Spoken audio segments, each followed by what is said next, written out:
Yeah. If you're, the black woman's the earth, right? Some would think so. Right.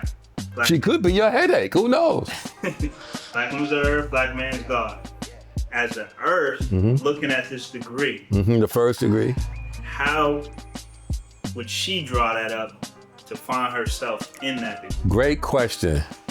So now we're dealing with a duality here, right?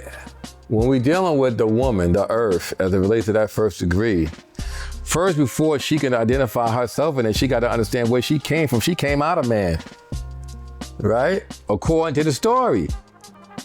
The Quran says that the man and woman were created at the same time. The Bible says the same thing.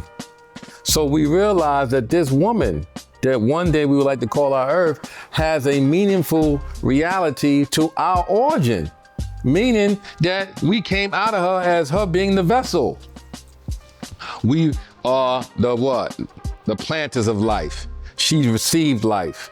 And now, as a part of that mental makeup, she wants to know who's she's in search of. She's in search of God, right? You look at a lot of these Christian women out here, even some of the earths who've been influenced by that reality. They're looking for God in man. And if they can't find God in man, they find God in another way, right? Meaning someone who's going to give them the answer to their questions as it relates to their survival and their security. So now when she sees this man makes things happen, he's the owner, he has businesses and certain things that will give her a sense of security. He's making money, right? He's a good father to his children and to his community. And he's a true and living God, no compromise, no fail.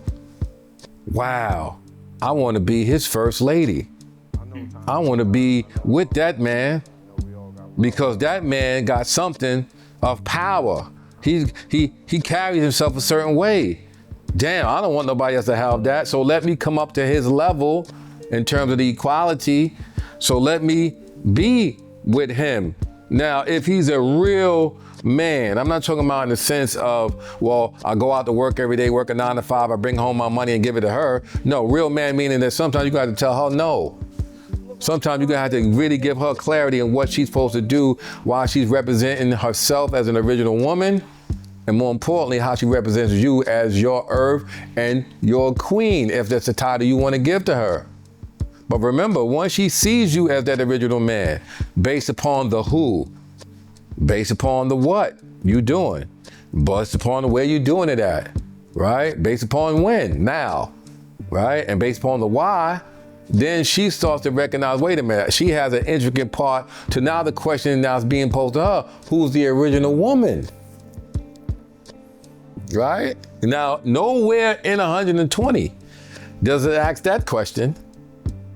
Who is the original woman? Okay, so is she the Asiatic black woman, the facilitator?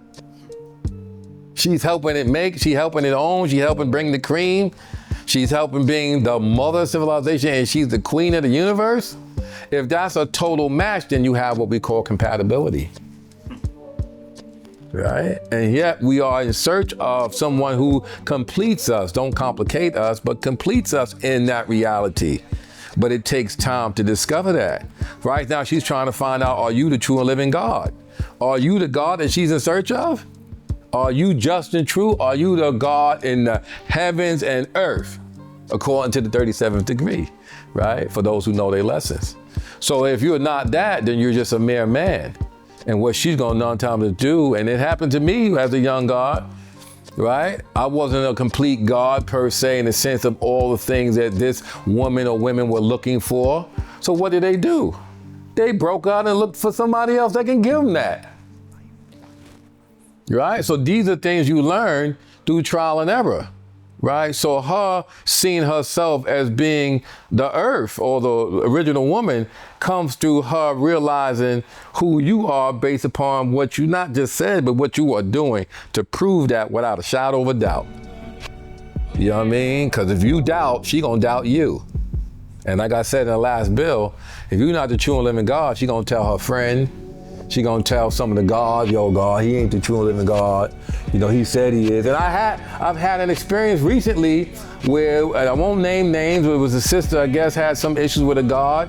And she went out on Facebook and said, he ain't no true and living God. Because she knows all about you. So no matter what mask you think you wearing, if you're not true and living for real, you're gonna be found out as being a fraud, which we call jive pretenders, right? Jive pretenders. You know, and of course, if you're jiving and pretending, you're gonna be found out. You know? So these are things that are real, man. And I would tell you that as a young God coming up and now as an older God, as an older, wiser man, you know, you don't play with any of it. You know what I mean? You got to really take this serious. And this is why I said sometimes it's hard for brothers like me who are really involved, because most of these sisters are not ready to meet God face to face. He's not ready for that, because it requires a certain mindset of being submissive to this reality. But they'll be definitely submissive to an unseen spook in the sky, but won't be submissive to you. So you got to be very mindful, again, who you choosing, and then you got to be the true and living God, regardless of whom or what. And that's a fact, you know? I hope I wasn't too long-winded in that, but I hope I, you know, hit the point to all you out there studying and realizing what's being dropped here.